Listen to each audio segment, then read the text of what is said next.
nous connaissons très clairement la musique, qui consiste, dans un certain nombre d'endroits, à réduire les horaires. Ça a été le cas pour la Poste.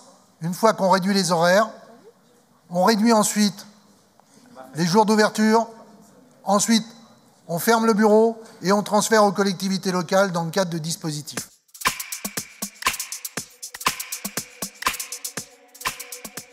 Nous avons assisté à quoi? D'abord, et nous vous l'actons, la décision et la demande de la région d'acter et la demande de moratoire qui a été donc décidée et actée par la SNCF. Parce que nous connaissons très clairement la musique, qui consiste, dans un certain nombre d'endroits, à réduire les horaires. Ça a été le cas pour la Poste. Une fois qu'on réduit les horaires, on réduit ensuite les jours d'ouverture, ensuite on ferme le bureau et on transfère aux collectivités locales dans le cadre de dispositifs. Le risque quand même, c'est que ce soit la même chose avec la SNCF. Donc nous souhaitons que les choses soient précisées par avenant. Pourquoi? Parce que contrairement à la Poste, Monsieur le Président, il n'y a pas aujourd'hui par la loi de mission de service public clairement identifiée par l'État à la SNCF. Ce qui veut dire que clairement, ce qui s'applique à la Poste, à savoir un fonds de péréquation d'aménagement du territoire, n'existe pas pour la SNCF. Et donc que la logique aujourd'hui de la SNCF, c'est de continuer à diminuer les guichets, de fermer éventuellement un certain nombre de gares, et maintenant, compte tenu de la pression des élus de la région relayée par vous-même, Monsieur le Président, c'est de trouver des situations qui vont permettre de faire financer d'autres collectivités ou d'autres systèmes qui permettront de se substituer à la SNCF.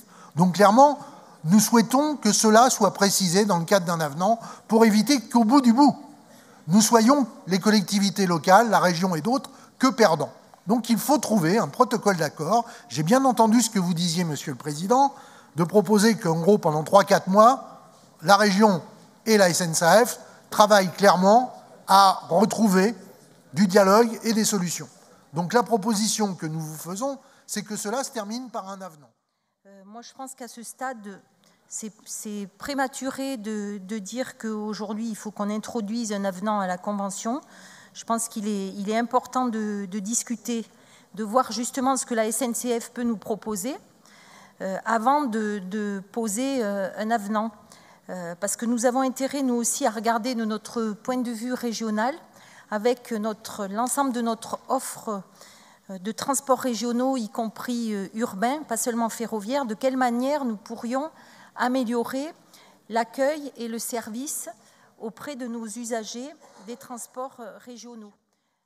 Ce qu'on a accepté avec Martine, c'est de dire stop à la fermeture.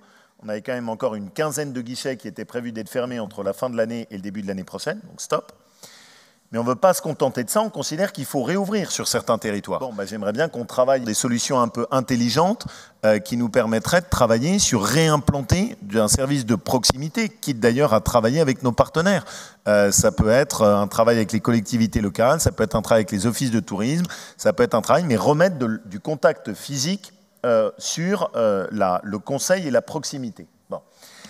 Maintenant, au moment où on vient de signer ce moratoire, je ne vais pas maintenant changer les termes de ce que je viens de signer avec la SNCF, c'est-à-dire ce ne serait pas très loyal. Donc, personnellement, la ligne, on la partage, on l'a portée ensemble, on a obtenu ce moratoire et d'ailleurs, c'est une victoire collective au-delà des différentes sensibilités politiques. Nous ne sommes pas dans la confiance avec la SNCF sur la finalisation de ce qu'elle va vouloir faire. Elle a des objectifs qui s'appellent Objectif TER 2020, où la priorité, c'est quand même est donnée d'abord à la dématérialisation pour gagner en productivité et en suppression de postes. Donc clairement, on va maintenir notre amendement en le modifiant, en actant le fait qu'il y a aujourd'hui le moratoire. Je comprends votre situation, j'entends aussi ce que dit Martine Guibert et que je prends comme positif, c'est-à-dire qu'il y aura peut-être une clause de revoyure entre nous pour éventuellement passer à une étape supplémentaire.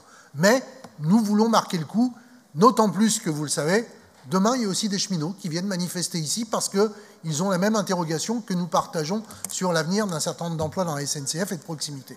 Donc clairement, nous voulons aussi acter vis-à-vis de ceux qui se mobilisent aujourd'hui, usagers, élus et syndiqués et salariés de la SNCF, que nous voulons aller vers un avenant. Donc nous maintenons notre vœu